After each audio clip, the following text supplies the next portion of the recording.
What's up, guys, and welcome to the JP and Trav show on the JP and Trav YouTube channel. As always, it's your host with the most, JP, or you could say host with the least, because we actually would have been on about 4 minutes ago, but your boy forgot to hit live. So Trav and I were talking to ourselves for the last 4 minutes as if we had started the show. So please, I apologize on behalf of both of us for doing that. But to my right, I have my esteemed co-host and brother and friend, Travis J. Davidson. Trav, how you doing, man? Man, that was so funny. That was so funny. When Hank put 908, I was looking at him and be like, what is he talking about? Right. Like, thought they were live. Jacob Ogle, I was like, man, we're on screen. I look up in the corner and see scheduled still. I said, JP, did you not hit the button? Like, are we not recording? You know what's funny is Audience Rent, we're shooting some content that'll be coming out in due time, but we were getting interviews with Alex Duraco, like 30-minute interviews with Alex Duraco, Davis Beville, and Lauren Chamberlain. We get some incredible content with Lauren Chamberlain. We finally get done, and we go to check it out, and she was fiddling with the microphone. 2 minutes into a 30-minute interview, she turned the microphone off. So we lost all that content. I was like, oh, brutal. But yeah, we are live. Now we are live. So 6 minutes ago. Hey, you know what? It's the Hall of Fame game tonight. It's preseason. You got to work out the kinks. This is stuff that just can't happen in the season. That's what's clear. So, but no, I'm good, man. Got a big weekend ahead. Football season's obviously almost here. The start of camp, big time, obviously. So, today I had radio with Tyler. Tomorrow I've got radio with Tyler. And then I've got Parker's rehearsal dinner tomorrow night. Rehearsal dinner tomorrow night, wedding Saturday, and then an event for Andrew Black, the chef for Black Walnut and Gray Sweater. He won the James Beard Award. So that'll be in Oklahoma City doing that Sunday. And then Monday, back on radio with Teddy. So big weekend ahead of me as we continue to march forward towards the season, man. Yeah, man. Yeah, it's gonna be definitely interesting. And as you said, I got school starting tomorrow. We're finally back, and so trying to deal with that. I got a bachelor party of my own this weekend. Best man in a wedding that's happening next weekend. Doing a bachelor party this weekend, so we both got a lot of stuff coming up. But fall camp is just around the corner. If not, did it start today or does it start tomorrow? I believe it start today because they had to check in on first. Oh, no. Yeah, it should have started today. Yeah, it started today. That's what I thought. I don't think I saw any content. I was, again, we start school tomorrow, so we had media day today for volleyball, and so my head's been everywhere. But regardless, it's here, basically. So, I don't know about anybody else, but I'm stoked. I'm excited. Obviously, all of us are excited because of some, recruiting pieces, which we'll get to here in a second. But football season is back, baby. Like you said, Hall of Fame games going on right now. And, man, I'm just looking forward to seeing Team 129, this 2023 version of the Oklahoma Sooners here September 2nd against Arkansas State, seeing what they look like, man. Let's hit on. I know we wanted to talk about it. That's the wrong one. All types of miscues today, just like last week when I put Jordy Ball up. Oh man, I'm tripping. So fall camp begins. What are some offensive expectations? And we'll get to the defense as well. And I know we want to maybe hit some X factors on the offensive side and who we felt like would be a sleeper, right? Yeah, I think, I mentioned it today on radio, but I think just position-wise, we need to figure out who the backup tight end is.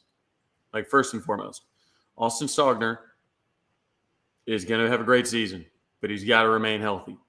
And in a position where you're constantly blocking, you're running routes over the middle, you're already a big body. man, he's got to stay healthy. And if not, you're looking at basically right now options of Blake Smith, who has 2 catches to his career and had a club on his hand the entire spring.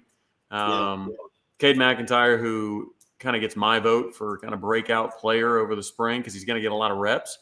Or you got Jason Llewellyn because Caden Helms is out with an injury, hopefully back soon. But that's kind of what I'm looking at. And obviously the guard battle, right? Everybody said, Levy came out and said McCade Matoyer is, is the starting guard on the other side. So who's going to win that job? Savion Byrd? Is it going to be Caleb Schaefer, brought in from Miami of Ohio? So those are the 2 things that I'm really looking at. Yeah. And guys, go ahead and put in the chat.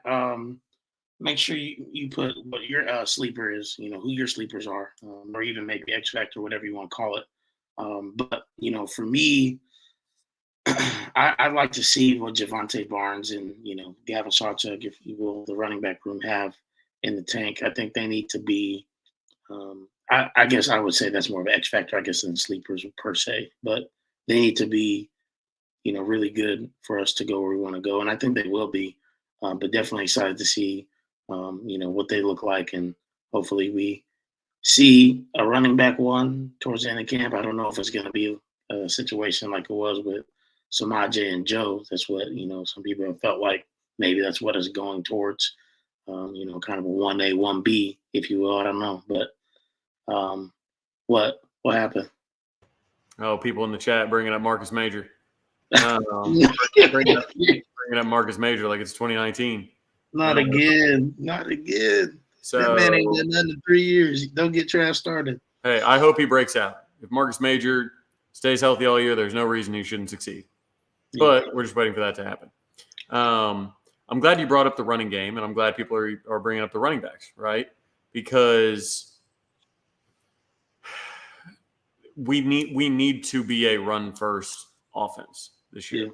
We got Seth Latrell back. I think that's going to do wonders for our running back room or our running game. He's coached a ton with Bill Bedenbaugh. Been co-offensive coordinator with Bill Bedenbaugh in the past. I know they're very close. When I first was able to host Bill Bedenbaugh at one of my restaurants, he was with Seth Latrell's dad, Jim Latrell. They're actually related through marriage.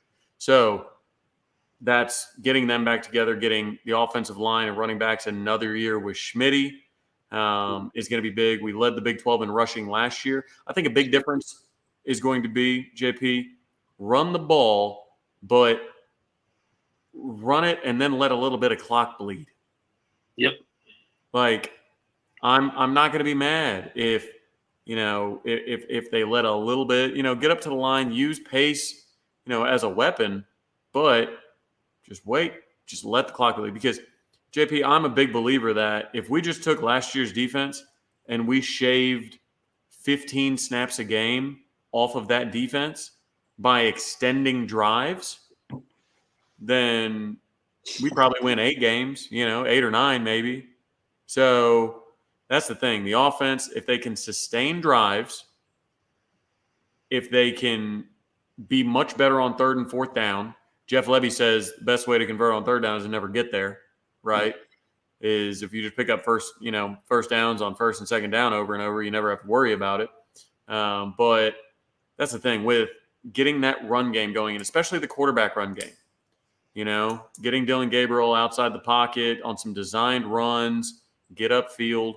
So I think that not only will be generally good for the offense in order to move the ball, because I think it's something we'll be successful with, but it's going to help the defense tremendously. Like I said, if you just take the exact same defense as last year and just give them 15 less snaps a game, then I think we have a different record. But it's all going to come down to clock management. It's got to be coming down to you don't always need to go fast, but we'll see. Brent Venables is allowed to get better as a head coach too, and get better as a game manager. That's a guy, he talks the talk. I believe he walks the walk, and I think he's going to legitimately improve on clock management. And him and Levy are going to get on the same page as that. Yeah. That's what I believe. And you're absolutely right. I mean, there's just so many opportunities for that, especially, and really, that's what you would hope to see from what we hope to see from the offense last year, right? Score fast, score from far, and then lean on the run game, right? Bleed the clock out, and hopefully, your defense, you know, will be good enough this year to keep teams at bay. And obviously, we want to see the scoring. We've seen the scoring as Oklahoma fans. Obviously, even going back to Lincoln Riley, Charles Heupel days. But to have a defense back that we can lean on as well, and then the run game, at the end of the day, that's a proven formula for championships: running the ball and playing defense. Now, obviously, you need to score through the air. We know that. But yeah, But the run game sets it up. The Yep. run game, you start running, you get those people to start biting on some play action, and all of a sudden you got track speed guys. You get somebody to bite on a play action, and Brennan Thompson is wide open by 25 yards. Jaquays Petaway is open by 25 yards. Andrel Anthony is open by 25 yards. Gavin Freeman is open by 25 yards. You get something like that going, and you let those burners loose. I mean, that's what I'm talking about, score from far. Keaton brings up the addition of that UNT coach. Yes, Seth Latrell is who we were discussing, Keaton. That is former national champion Sooner Seth Latrell, son of Jim Latrell, who was a two-time national champion. So 3 OU national championships in that father-son duo. Yes, he was at West Virginia and at Texas, or no, just West Virginia and Arizona maybe, with Bill Bedenbaugh. And at West Virginia, they were co-offensive coordinators. So, yeah, the addition of Seth Latrell, I think, is going to be massive. Ryan says he thinks DJ Graham is a big sleeper on the offense. Nobody's talking about him, maybe for a reason, but probably looked good in the spring game. Yeah, the thing with him in the spring game is Davis threw 2 terrible arm punts, and DJ had to adjust and come back to the ball and make a man miss. I mean, it was impressive. So, North Carolina. They weren't at North Carolina. Anyways, yeah, I mean, DJ Graham, he's a talented guy. They say he's got the best hands on the team. If you ask the receivers, who's the best, whatever, they say like 4 different guys. Defensive backs say 4 different guys. Now, you could see that as, is that a good thing or is that a bad thing, right? Is it a good thing that these DBs and these wide receivers are saying, man, we got 4 different guys that, whether it's Gavin Freeman, whether it's LV Bunkley Shelton, whether it's DJ Graham, whether it's Andrel Anthony, like, is it good or does that, does that represent that there's not a true alpha in the room? Because that would be my concern. What is this? What are you talking about? I am OU fan. I'm not an Auburn fan. Where is that coming from? You see all this stuff in my room right here? See all this? The blue. Yeah, where's I don't. Can you explain in the comments? I need to put that up there because they've asked the question like 3 times. Yeah, where are people assuming you're an Auburn fan? Can anybody in the chat help us out as to what would make somebody believe that JP is an Auburn fan? I need to know because that's a weird accusation. It's so like just left, I was just like, wow, okay. Well, I'd be really interested. That's like when that's like on Twitter when in the same replies I get called a loony liberal and a maggot. I'm like, man, y'all just looking for words to call people. Colts fan? Maybe are they confusing it with some Colts stuff? They said that they keep confusing me with Chris with a K, our guy from the Horns Down podcast. But I don't. I mean, he says a ton of stuff to Ty because Ty's a Bama fan, so he always says Auburn's going to be Bama. It's a joke, if that's what it is. That might be. Yeah, that's Yeah, I don't know. No Auburn fans on here. Although I was very happy during the kick six. We've got to win the football game. Nobody's going to catch him. There goes Davis. There he goes. Yeah, that's a classic. All right, guys. I know a lot of you have already moved over to the defensive side of the ball, but let's go ahead and start talking about some of our sleepers on the defense and who we expect to kind of make a name for themselves. Obviously, a lot of people have said Jaren Kanak in the comments. Is he a sleeper still? I don't know. It's hard to say he's a sleeper. Jaren Kanak's name has been typed into this comment field on our podcast maybe more than any name on the roster. So I don't know if he can quite qualify as a sleeper, but let's see. Sleeper, R. Mason Thomas. See, I think he might lead the team in tackles. So lead the team in sacks. Maybe, let's see, sleeper. I will go. This is a sleeper. That's a sleeper for real. It's a sleeper. Guy's got speed. They always said he was one of the fastest or the fastest linebacker for sure. I'm not sure if that's the same with Jaren in the room now. He runs like a 10.39. Mm-hmm. So we will see. But I'm going to go with Kelvin Gilliam. That's a good one. Kelvin Gilliam, finally healthy, put on a good amount of weight. Weight that he's used to carrying around now, which is good. This is former Gatorade Player of the Year. Was a really big get for us. 4-star, high 4-star guy. Hasn't really seen much of the field. Needed to add some weight. He had an injury right when he got onto campus that really kind of slowed him down from a development standpoint. But Kelvin Gilliam is a guy I feel is going to make a little bit of noise because the guy's got talent. There's no doubt about it. Yeah. Man, Kelvin Gilliam, since he's been here, I feel like we've been waiting for him to bust out, but it took him a little bit to get where he needed to get, obviously strength-wise, because when he came in, he was still under Grinch, right? They still wanted him at a certain weight. So now that he's been under 2 years of Schmitty, man, I'm certainly looking forward to that. A lot of people are saying, the guy that we had on here a few years ago, our friend, Grayson Halton, is a sleeper. I don't know he's a sleeper either. I think a lot of people are pretty high on him. Todd Bates literally tweeted about him. So I don't know that I would call him a sleeper. Speaking of, this is a shameless plug real quick. So y'all know, very soon we will have Super Chats available. I know y'all know what that is. Okay. That is going to help us as we continue to try to, again, put the JP and Draft Show, just, continue to grow it and do different and better things. And also, trying to make sure we can get great guests on here for you guys continually. And that's something that will help us do that, especially in the NIL era, making sure we can partner with them, get these athletes on here and get them paid. But you guys can be a part of that. So appreciate anything you'd be willing to do. That should be here hopefully in the next 2 weeks. YouTube is kind of slow. So I applied for it once already and they told me I had to reapply for whatever reason, but hoping to get it here in the next couple of weeks. And then we'll have that option available so that, hey, I don't have to scroll back up. It's going to be in the Super Chat. I'll put it up.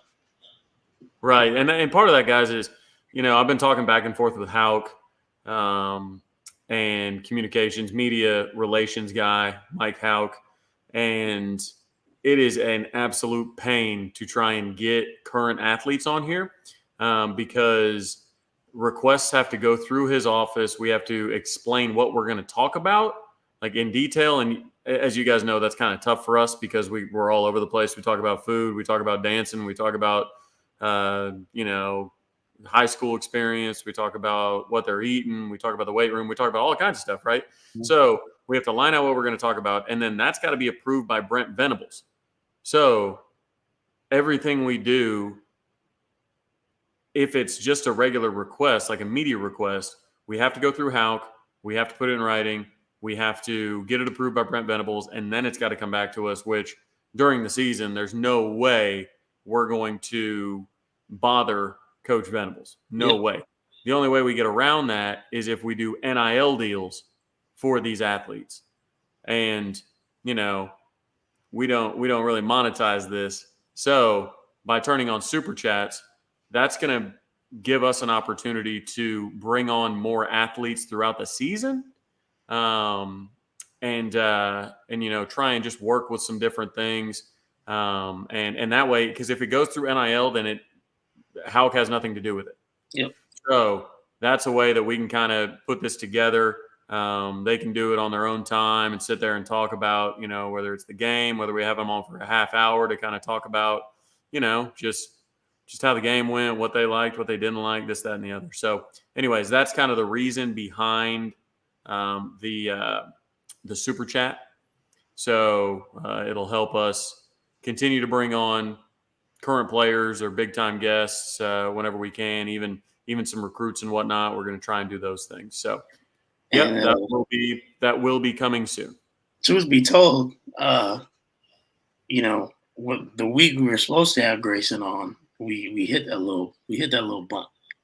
And that, I don't know if y'all can go back to the week before we had Grayson on, you will see when Trav and I were talking about we were talking about the office or compliance or something, and we both gave each other a look and just started busting out laughing because we have been dealing with that for like the last couple of days and everything like that. Like Grayson literally was like, "Wait, I have to do all this." That was nice.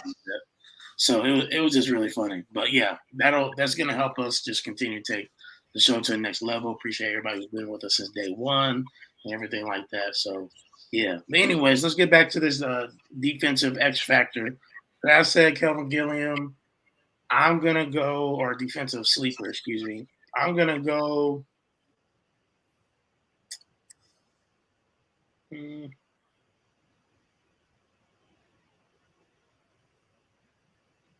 No, I would just be saying that because he isn't frozen. He's just thinking. I promise you. Yeah, I would just be saying that because he really is a sleeper. I was going to say Reggie Grimes, but I don't really believe that. See, that's what's interesting because, man, that like I feel like Reggie Grimes is really getting the brunt of the blame for lack of production on as a defensive end, which is interesting because he shot out of a cannon at the beginning of the season, during out of conference play, and then he didn't really do much. He got too far afield. He's always so big, and then on the other side of the ball, Ethan Downs goes only player on all Big 12. Yeah. Turns around in the preseason, is the only player on all Big 12 in the preseason. So naturally, when you think of two people and one is getting accolades and the other one isn't, but the pass rush wasn't there all year, the guy that's not getting the accolades is going to be the one that's getting dumped on. So Grimes, we'll see. He's a big boy. I wouldn't mind seeing him go inside, but yeah, I really like Jimmy Satterfield's right there. Conor Near. Yeah. Near. We'll count it as Conor Near. We'll count both of those as typos. Conor Near. He has played a good amount, two-time national champion, All-American at the D2 level. This guy's played a lot of football. Really the experience that we need. Obviously not at this specific level, but knowing how to call a defense. I think he was really brought in to push Danny. I mean, Danny needs to be pushed. Every position needs to be pushed. And Danny's the leader of the defense. Really, if you're going to be a defensive-led team, which is what Venables wants, that middle linebacker has to be the guy to push him. Like, it simply has to be. So, Conor Near in there pushing Danny. I mean, when you look kind of across the roster, we brought in a lot of people to push others that are incumbents at the position. So, very excited about our depth for sure. So, I will also say about some of these, as Travis stated often, Marcus Major is his guy on offense that you hear that name every year and you're just like, if we were going to see it by now, we've seen it. I kind of feel the same way about Key Lawrence and Marcus Stripling. I just probably add Justin Harrington to that as well. That's fair. That's fair. Because Justin Harrington, we have heard many times. I mean, even guys like Teddy are like, this Justin Harrington dude, man, he's big, he's fast, he's strong, he's got the right attitude, all that. And then season comes around and you're like, yeah, where you at, bro? So, I wonder if he was one of the guys that Venables wishes he played more last year. I can see it where it's like him and Jaron are just like, hey, go out there and try and make a play. The thing is, they're both fast enough and whatnot. Like, it was an IQ portion, right? Well, and like the problem with the running quarterbacks, like even Brent said in a press conference that David Uwebu should have been playing defensive end. Like, David Uwebu just was not fast enough to keep up with quarterbacks that got loose. Yeah. Jaron is, Justin Harrington is, Deshaun McCullough is, Shane Witter is.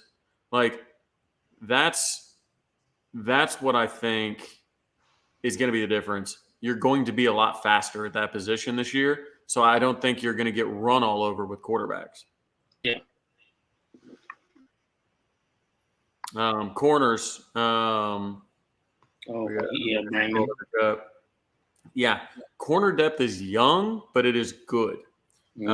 I like Gentry Williams. I am willing to admit that I'm heavily biased on that. Yes, I'm super biased on Gentry, J-Row, and RSJ. 918. And Jordan Kelly. Those are my 4 918 guys on the team. And so I will always cape super hard for them, and y'all are just going to have to deal with it. So Gentry, I think, is a lock at the other corner. He got a lot of good play last year. Gets his head around. The thing about Gentry is, you know, when Brent talked about the 12 months of grace, I got really annoyed when everybody just took the Dion clip of that and made it about the Dion clip. It's not about that. It's about 12 months of grace to do 3 things, right? You got to show up every day with the right attitude. You got to take care of business in the classroom, and you got to take care of business off the field. The one thing about Gentry is he's a great kid. You're not going to have to worry about him doing anything off the field. He's a great student. He's going to take care of stuff in the classroom. So when he shows up, Jay Valai knows he's got those 2 boxes checked. Doesn't have to worry about it. He can just go in and focus on football. He kept on telling me that this offseason, he said, man, they're working my ass off. Man, Travis, they're working my ass off. Like, they're pushing him to the limit. They're pushing him because they want him to be a starter, and I think he will be. Obviously, you've got Kendall Dolby working on that spot. You've got other young guys like Makari Vickers, Seatbelt Vickers, and then friend of the show. Yep, and then Josiah Wagner, Kenai Walker. That was a guy who Louisville was really high on and didn't play him in the bowl game and hopes to retain his red shirt, which ends up screwing them because he ends up coming to Oklahoma. So they basically bought Oklahoma another year. So Kenai Walker, good size, good speed. So when was the last time 918 players started at corner? That would be Trey Brown. Yep. Who is now who's now playing for the Seattle Seahawks. He's back healthy. So he's been going through fall camp with the Seahawks. So, Trey Brown. He was the one that ran 75 miles an hour to save Lincoln Riley's career against Baylor to stop that one. So that man made so many big plays like that, though. So many big plays. But the corner position, like I said, I'm glad Woody came back. Woody's your best corner. Mm-hmm. Woody's your best corner and like your 3rd best safety. Like that dude's just he's a really good defensive back. So he lacks kind of some of the size that you would like to see in like these first round guys go, but the dude's a good corner. And you saw that last year when he wasn't healthy, we got picked on. Like when he came back, I think when he came back, I'm not sure he gave up a catch that next game. Like he was nuts. But big on Gentry. Like I said, we got a lot of young depth at corner. Like I said, Kenai's young, Makari's young, Josiah's young. They still want Jay Valai wants Jaden Rowe so badly to get on that field because he knows in the SEC, like he needs him to be on the field in 2024. Yep. Like it's like they don't make corners like J-Row. He was built in a lab, and he just needs to put it together. Get the right mindset, right attitude, because that, I mentioned Woody doesn't have the kind of measurables to be a first round guy. Jaden Rowe does. Like there are not a lot of like 6'3", 215, 220 corners that run a 10.35, patrolling the the boundaries in the SEC. There's just simply not that many. So Christy Gentry's true height, I would say it's 6'1.5", maybe. He's over 6 feet because we nearly look eye to eye, and I'm 6'2". So he maybe is slightly shorter than me, maybe probably 6'1", 6'1.5", somewhere around there. And then J-Row is with the corners right now. That's where Valai wants him in his room. Mm. And it would be so much fun for me to have Gentry starting on one side and J-Row starting on the other. But that's just me being selfish. Oh, but then, man, they can both run though. That's the God, they can run. Both of them are track stars. Both of them are track stars. Gentry was clocked at 23 miles an hour, I think, with his GPS, which is insane. 23 miles an hour is insane. So that's what Tyreek Hill does. 23 miles an hour. So Gentry was clocked at that. J-Row won the Oklahoma 100-meter and 6A in track. They're both freaky. And shorter distance favors J-Row, longer distance favors Gentry. That's what they used to run in track. So you talk to Colin Cowherd, there's no in-state talent in Oklahoma though. So we're like Nebraska. Well, it doesn't matter if there's in-state talent in California. Lincoln can't keep it there. That's true. Speaking of recruiting, good segue, Trav. Let's talk about this month, man. August Rush. Anybody seen that movie, you'll understand the reference. But Sooners could potentially end August, in the month of August, with some big-time defensive linemen, potentially 3 of them. And David Stone, that we know has said his day August 26th, I believe. Is that right? Yeah, so August 26th. And that was the 14th. First reported by one Parker Thune. Yep. Mm-hmm. I like when Power Mizzou. Yeah, but I know he's close. I like when Power Mizzou put out the tweet of the timeline and put August 14th, we think, in parentheses. The reason you think it is because Parker's the one that reported it. And that's the guy with the best sources on that recruitment. So could be a big month. Absolutely. One way or the other. Here's the thing. I believe OU leads for Dominic McKinley. I have believed that for a long time. I have very often said that LSU is not in this race. Mm-hmm. I don't particularly care.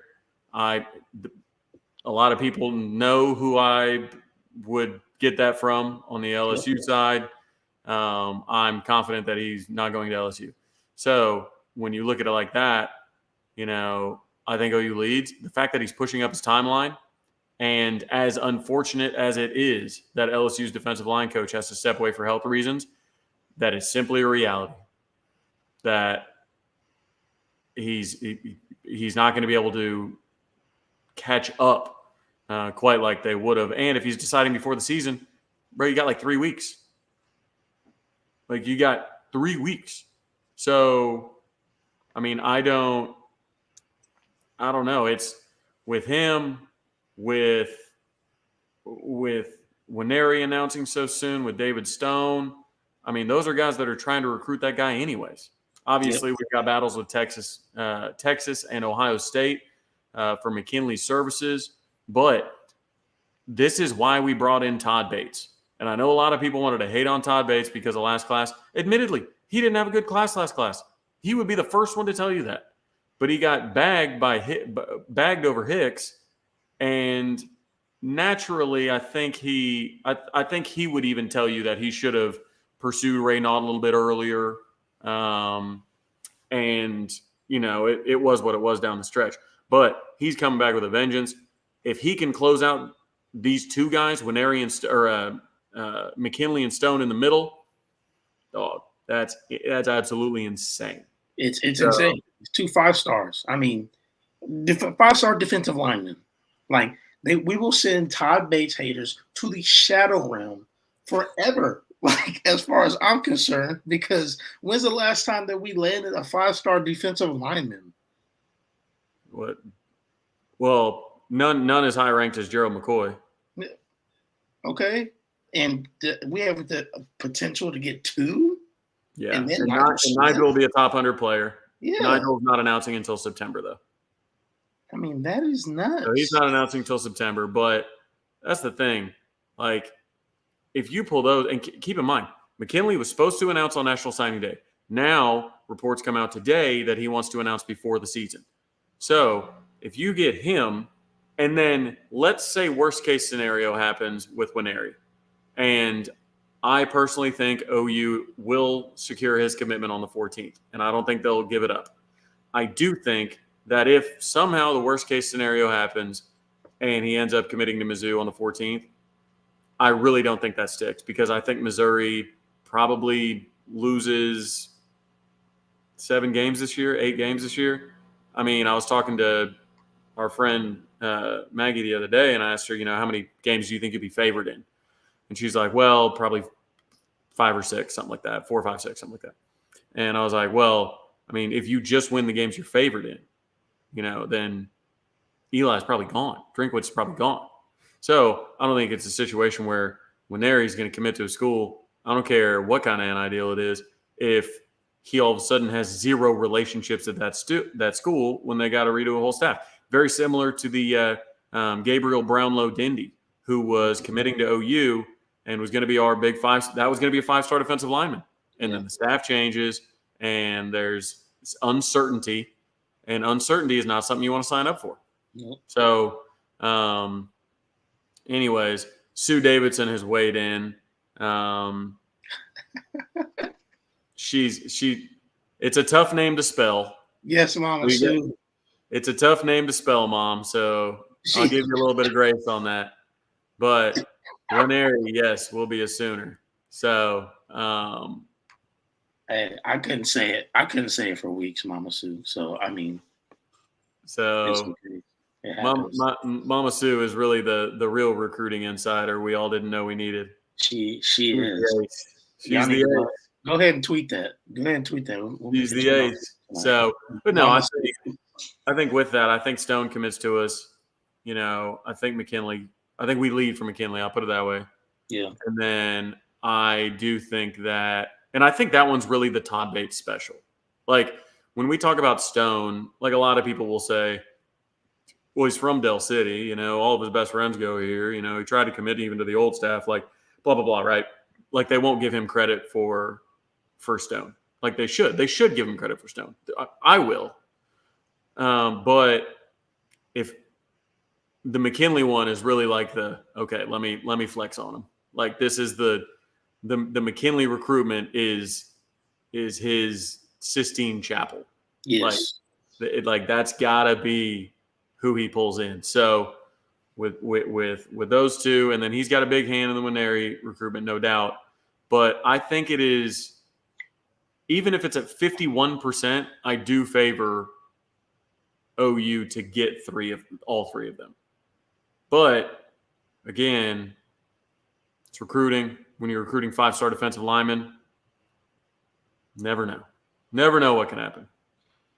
You truly never do. That's true. That's why it's like. And we haven't even mentioned, we're talking about defensive linemen. Grant Brick's come on down, man. Yeah. Top-ranked offensive lineman on the board.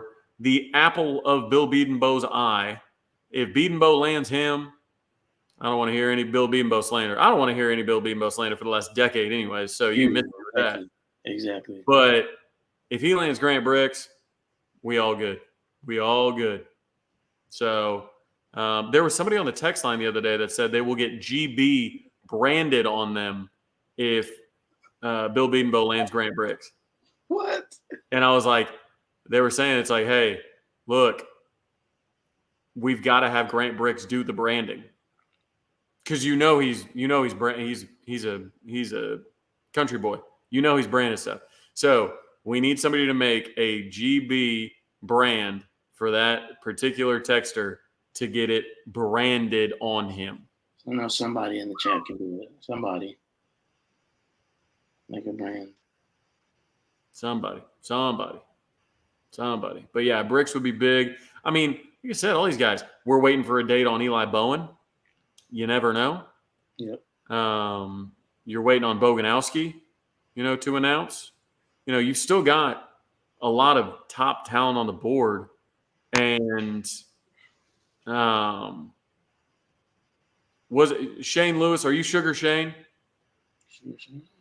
Are you Sugar Shane on the chat line or on the text line? Because that would explain it. I think it was Sugar Shane. Sugar Shane in Newcastle, I think. We're not going to whiff all three, by the way. I mean, if we do, I'm not sure we'll have a JP and Trav show anymore. Because I was going to say, if we do that, we may just cancel the show. We will retire at this point. We'll retire if we whiff on all three. Not saying we're going to get all three, but I mean, just saying we're not going to get at least one. Yeah, Sugar Shane from Newcastle. Yeah, that's him. Nice. So, yeah, we'd have to retire. Yeah, that's a fact. Man, if it's half inch by half inch, it's gonna be really hard to see. Man, we need a little bit bigger. Maybe inch by an inch. We'll get it worked out. Don't worry about it. Yeah, I was about to say Gunny can probably fix one up for you. Gunny, that's my guy. Oh, Gunny's got a lighter. I know you're gonna need something hotter than just a lighter, but Gunny got a lighter to get that thing going for you. Lighter. I remember walking at Gunny will give you something to numb it too. He got everything. He got everything. He's a one-stop shop. Oh my gosh. It'd be Gunny's Pharmacy. Hey, let's get into some Q&A for our last 15 or so minutes here. Appreciate you guys sticking with us, even though we had a little bit of a rough beginning talking to each other for 5 minutes. Honestly, that was hilarious. When I looked up, I was like, why are people talking about what time it is and asking if we're live? I'm like, we've been doing this show almost 2 years now, and I have never done that. That's never happened. Not once. That has never happened. Incredible. Hey, did we want to really quick though? Did we want to mention the big transfer that Patty Gasso landed today? I think we should simply because I was about to bring it up earlier when talking about the branding and the retiring. I was like, hey, we will retire if we don't get any of the 3 defensive linemen we're after, and we'll be men of our word and do it. Unlike OK State Probs, who said he'd delete his account if Kelly Maxwell went to the Sooners. Did he say that? Yeah, he did. But then he was deleting he's like, oh, I deleted my Threads account. Ha ha ha ha. Like, yeah. Man, he wanted to come out and say great, And then he just coming out saying crazy stuff about Kelly Maxwell, the newest Sooner Kelly Maxwell, big time stuff. Old Patty Gasso saw Emmett Jones recruiting his ass off, and she said, "Hold my ring." Hold my rings, and just dropped him. Oh, it was awesome. Put him on the new statue. What's crazy to me is they wanted to act like, when Jordy left, there were some OU fans that said some crazy stuff. Yeah, sure. Every fan base has choice fans. But you didn't see it from a 15,000 follower account. I can promise you that. No. I can promise you that. No. And it's like she's a graduate. Like she's a graduate transfer. Yeah. And she was the best player on your team, sure. But here's the thing. If the most interesting thing about all this is that the stigma of not transferring to your rival, that's going away. It is. And that spells big trouble for Oklahoma State. Big trouble. Because now not only does OU out-recruit OSU regularly, but then their best players aren't afraid to transfer to them regularly. We got 4 players now from them in the last 2 years, or in the last year, transferring to OU.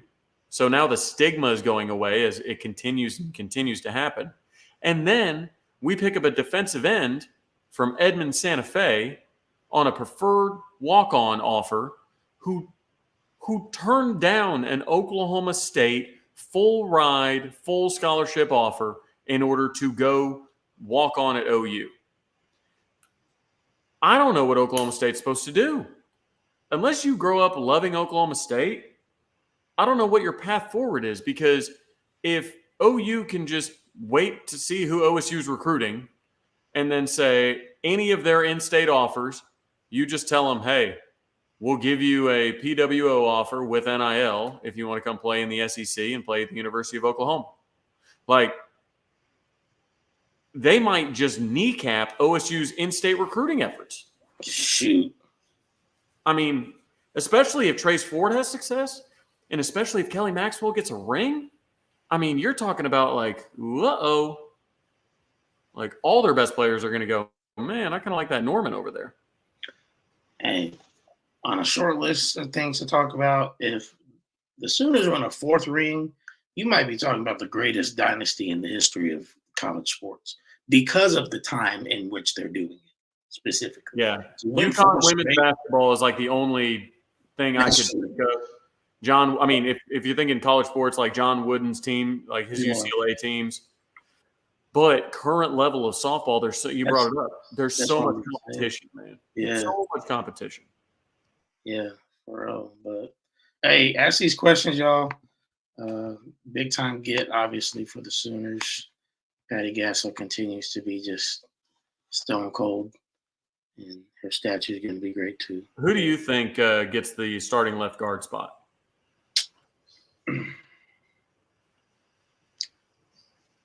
I want to say Savion Byrd, but I just don't know if he's at the weight they want him to be at yet. You know, in order to come eat some cheeseburgers.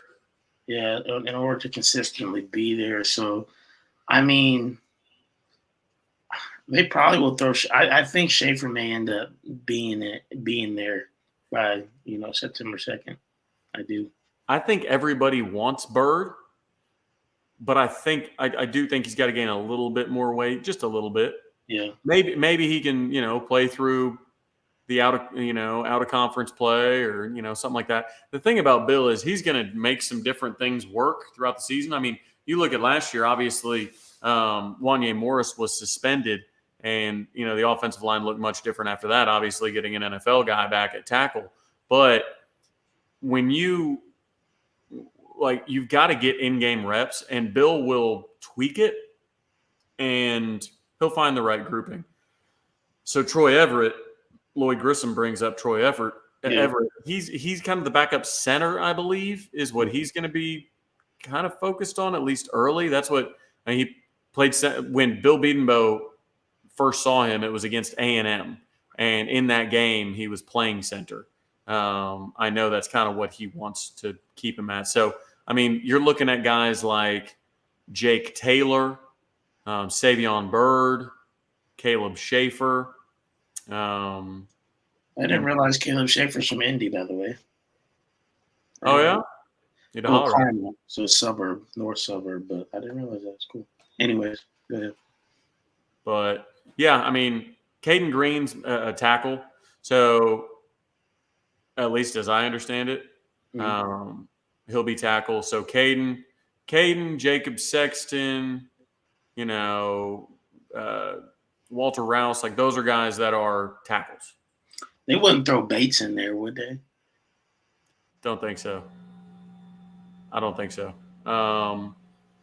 But yeah, I think like I said, Caden Green, Jacob Sexton, that's your future at tackle. Right now, obviously, because of health, Sexton's not going to be in right away. But so you're kind of probably looking like Walter Rouse, Tyler Guyton. May happen is Jacob Sexton might come in, and Sexton might kick out to tackle, kick Walter Rouse inside, and now you're really cooking with gas. So, but yeah, Everett's an interior offensive lineman, but he's played a lot of center. That would be he was kind of brought in to push Raheem a little bit. So, Yeah, the offensive line's got a lot of talent. When you look at how Bill Bedenbaugh's recruited, outside of Bray Walker, like his other 4 top 5 recruits he's ever had as a position coach are all on campus. So, I mean, his dudes are there. He's recruiting better than he ever has. So we just have to let the development process, the strength and conditioning, the cohesiveness, we've got to let all that play together. Yeah. Agreed.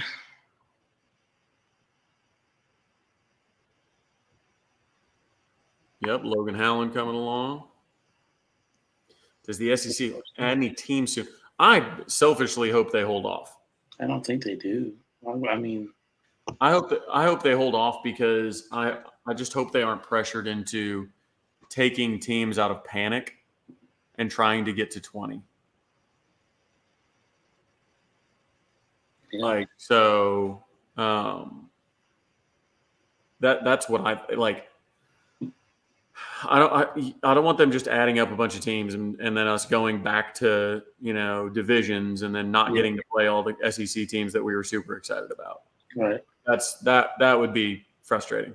Yeah. Like we talk about all these. Oh man, we get to go at LSU. We get to host Alabama. We get to go down to the Swamp. We get to go to the Grove. All this, and then all of a sudden it's like, what?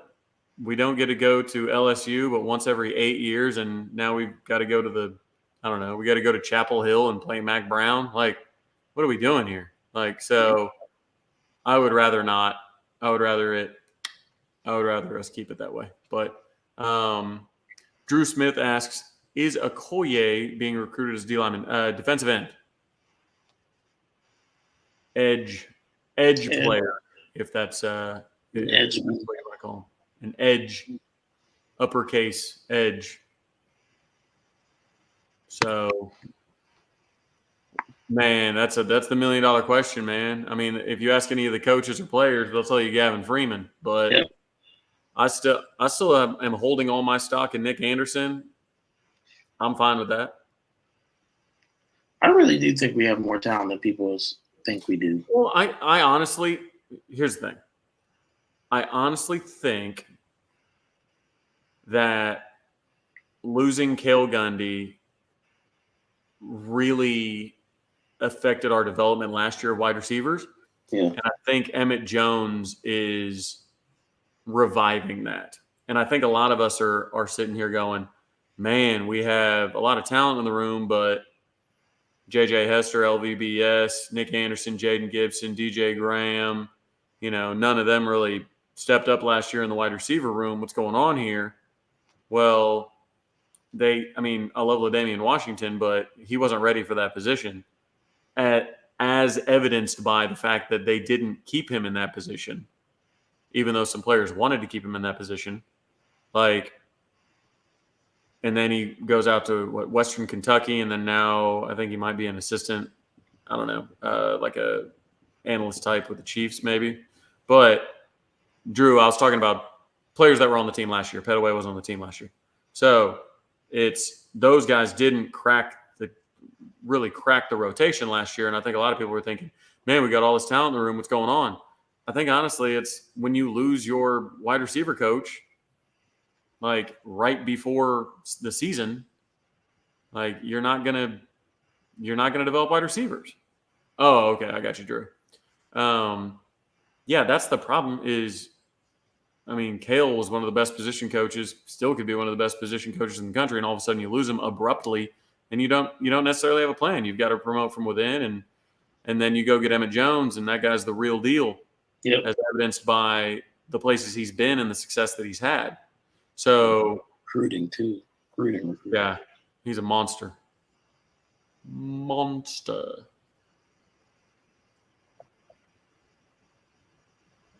Big Mass Beast says, who has the bigger season, Anderson or Gibson? Any inclination as to why we didn't hear more about Farouk outside the Harvin comment? It's Farouk's. We know what he is, right? Not, you know what I'm saying? Like, right. Proven out of the group. So people don't want to hear about guys that are guaranteed to start. Yeah. Like, there's not going to be a lot of questions about even like Austin Stogner. Like, they want to hear about younger guys coming up and who the sleepers are, who the X factor is, all this kind of stuff. So I'll go with Anderson over Gibson personally. I think he plays bigger, even though he's not as tall. But yeah, I don't think there's anything to worry about Farouk. I mean, the other quote was, I think it was Levy. It was either Levy or Emmett that said, if Jaleel isn't getting the ball either on first or second down every drive, then we're doing something wrong. Yeah. So it's like they're talking about him. It's just they don't feel like they have to. It's fans now. And Levy said in the perfect world he'd like to have like a 6 receiver rotation, 7 receiver rotation. Yeah. So let's list them, right? You got Stoops, Farouk, Freeman, Andrell, Jaquays, Brennan Thompson, LVBS, JJ, Nick, Jaden. That's 10 right there. So I mean, there are going to be some guys that don't really see the field this year. So, and that's just going to have to be okay. Not everybody can be the breakout star. And that's part of what's interesting, right? Is you get to know these players, the way recruiting's covered now, the way people have people on podcasts, the way this, that, and the other, like people get to know these guys, right? They want to root for them. They want to pull for them for personal reasons. And then they don't see the field, and all of a sudden they're like, man, this is ridiculous. I thought this player was going to be the X factor. They need to play him more. Like, yeah, sometimes it doesn't work out, and that's okay. That doesn't mean they're any worse kid. Yeah, I said Stoops and Graham and all those. They were included in my 10. So, but that's going to have to be shored up just a touch. And yeah, Petaway looks good. Like I said, you get that run game going. You get some of these things on play action, they're going to be gone. Sue Davidson asked,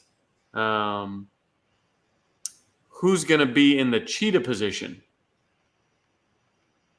Oh, that's a good question. I mean, it's pretty much right now. Whoa, hello. Wow. It's there we go. It's pretty much right now going to be either Justin Harrington or Deshaun McCullough. It's tough because everybody says, Justin looks so good. Justin looks so good in spring, and he looked good in the summer. His body looks right. His enthusiasm's there. He's fast, all this kind of stuff. And it's like, yeah, but Deshaun was an All-American, but he's never played the position before. So, it might be one of those running back type situations where you basically have 2 starters. It's like kind of like what Cameron's saying. Like, you basically have 2 starters. Like, instead of saying, hey, Gavin Sawchuk's our starting running back, or hey, Javonte Barnes is our starting running back. The thing is, everybody's going to associate it with what? The introductions. When they introduce the team on the video board, it's either going to say Justin Harrington or it's going to say Deshaun McCullough. Yep. And that's going to be what people think of as the starter. And it just is what it is. And there's a lot of pride in that.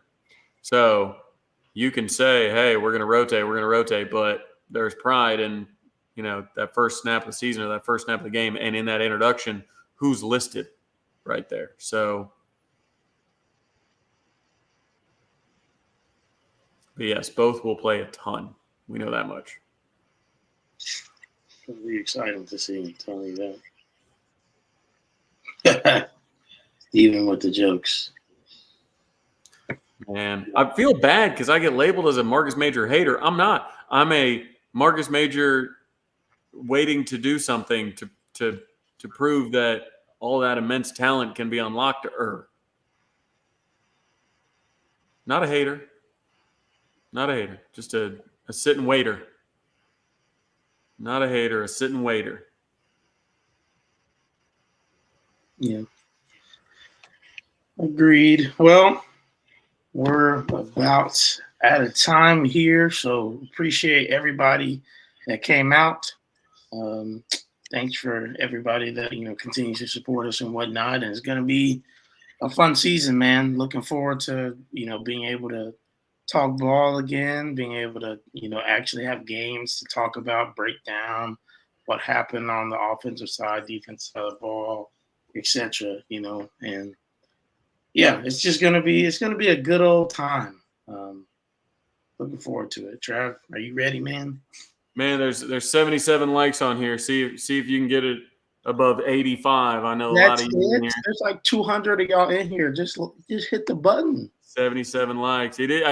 It's free. Nothing's free in this world. It's free. Hit the like. Yeah, it's hit the like. Like I said, it's free. Nothing's free in this life. It helps us out a lot in that algorithm. Might help us get a few more super chat pushed ahead in the line. Get that super chat going. That way we can have more players on for you guys because we'll be able to sign some NIL deals with them. So, yes, I was talking about pasta the other day. I was cooking up some pasta. I'll be cooking up some pasta, man. I'm doing my angel hair game. Pasta kick. I've seen that. I know, man. It's just so good. It is. It's hey, man. Winter's around the corner, man. I gotta stay warm. Absolutely. All right, y'all. Well, we appreciate you, and we'll be back here next Thursday, same time, 9 p.m. Central Time. Looking forward to it. We'll see you then. Boom. That's right.